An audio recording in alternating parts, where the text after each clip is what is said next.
गौसे पाक के बारे में 2 बातें अर्ज कर देता हूं ताकि कल तुम घर में 11वीं करेंगे, इंशाअल्लाह करेंगे।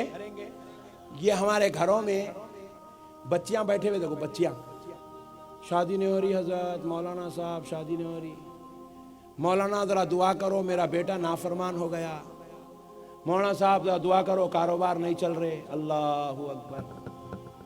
कैसा चलेंगे मेरे भाई?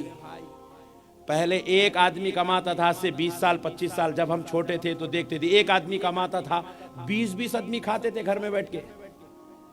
अब 18 कमा रहे, 2 बैठे तो पूरे 18 मिलके वो 2 के पीछे पड़े हुए। तू कहीं को नहीं जा रहा, तू कहीं को नहीं जा रहा, क्योंकि खैरो बरकत खत्म हो गई।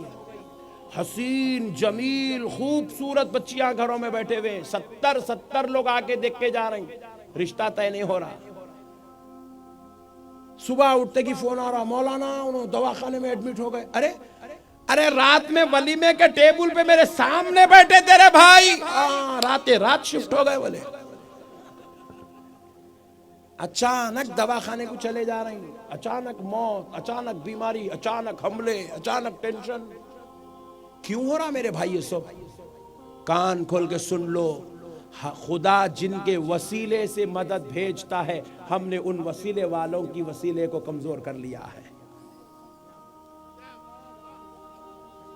हमारे नानी माँ, हमारे दादी माँ के पास जब उनका जमाना था तो हर घर में गौसे पाक की 11वीं होती थी, और ऐसा वैसा नहीं होती थी, पूरे घर को कलर करते थे, चुन्ना करते थे, दरवाजों को रंग करते थे, पाक को साफ करके पूरी पाकी के एहतमाम के साथ 11वीं होती थी। जब 11वीं होती थी तो मसले भी पूरे हल होते थे। अब 11वीं नहीं हो रही,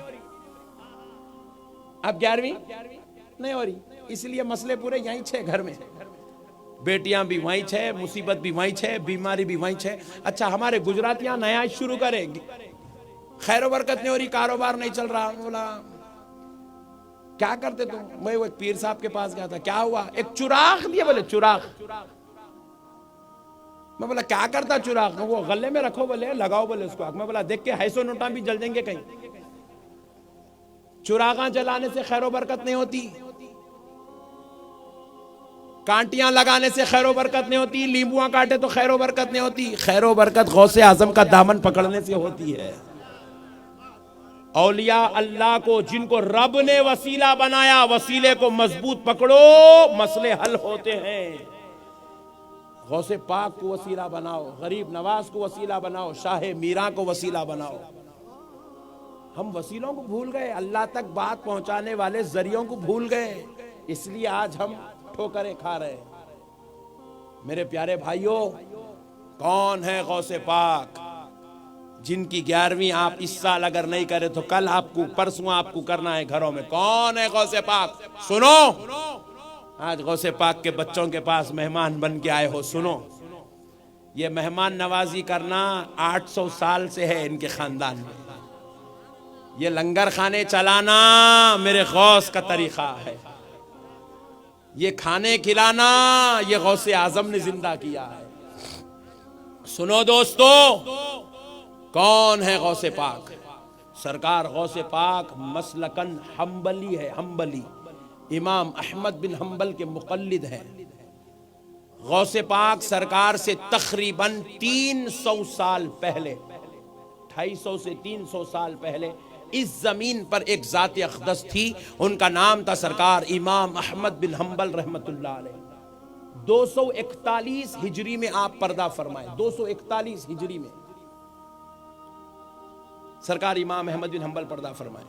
सरकार गौसे पाक अपनी हयात में लगभग 250 से 300 साल के बाद सरकार इमाम अहमद बिन हम्बल की मजार पर पहुंचे ताकि मैं अपने इमाम की जियारत करूं, अपने इमाम की बारगाह में जाऊं, उनके लिए नजराने फातिहा पेश करूं, उनकी मजार अक़दस से फैज लो। सरकार इमाम अहमद बिन हम्बल की मजार पर सरकार गौसे पाक पहुंचे, वो मजार जिसके बने 250 से 300 साल हो गए। जब गौसे पाक आए, मजार अक़दस पे खड़े हुए, अस्सलामु अलैकुम या इमाम अहमद बिन हम्बल, अस्सलामु अलैकुम या वली अल्लाह। आपने जब ऐसे कहकर सलाम अर्ज किया, मुअर्रिखीन लिखते हैं कि सरकार इमाम अहमद बिन हम्बल का मज़ार अक़दस शक हो गई, मज़ार फट गई। सरकार इमाम अहमद बिन हम्बल मज़ार से बाहर तशरीफ लाए, और उसके बाद आपने कहा व अलैकुम अस्सलाम या अब्दुल कादिर।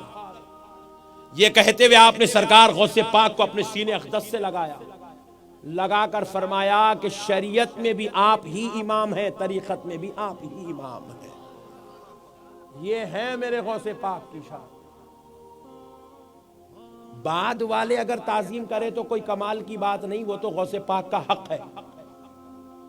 पहले वालों की ये शान है, पहले वालों ने मेरे गौसे पाक का ऐसा रिहाज रखा है, ऐसी इज्जतों से नवाजा है, ऐसे गौसे पाक को, उनके मर्तबे को दुनिया पे जाहिर किया है। सरकार मारूफ करखी, सरकार गौसे पाक से ऊपर 5वीं सिलसिले इरादत में 5वीं पुश्त में है सरकार जुनैद बगदादी से ऊपर उनके पीरो मुर्शिद हजरत सिर्री सखती, उनके पीरो मुर्शिद हजरत दाऊद ताई, उनके पीरो मुर्शिद हजरत मारूफ करखी,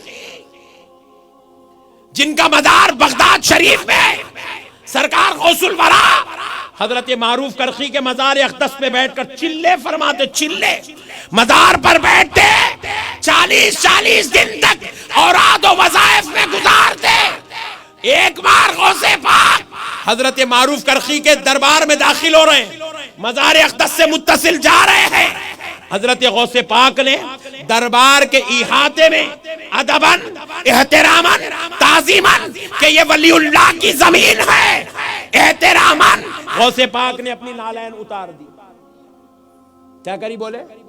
नालैन उतार दी। जैसे गौसे पाक ने नालैन बाजू रखी, मज़ारे मारूफ करखी से आवाज आई। ये मारूफ करखी कौन?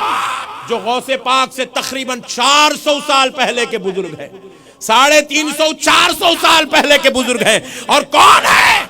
गौसे पाक के मुर्शिद के मुर्शिद के मुर्शिद के मुर्शिद के मुर्शिद के मुर्शिद हजरत मारूफ करखी है, जिनकी 8वीं पुश्त के मुरीद है, सिलसिले के मुरीद है गौसे पाक। वो गौसे पाक को मारूफ करखी मज़ार अक़दस से आवाज देते हैं, ऐ अब्दुल कादिर नालैन पहन के आओ, ताकि हमारी जमीन को तुम्हारी नालैन को बोसा देने का शर्फ नसीब हो जाए।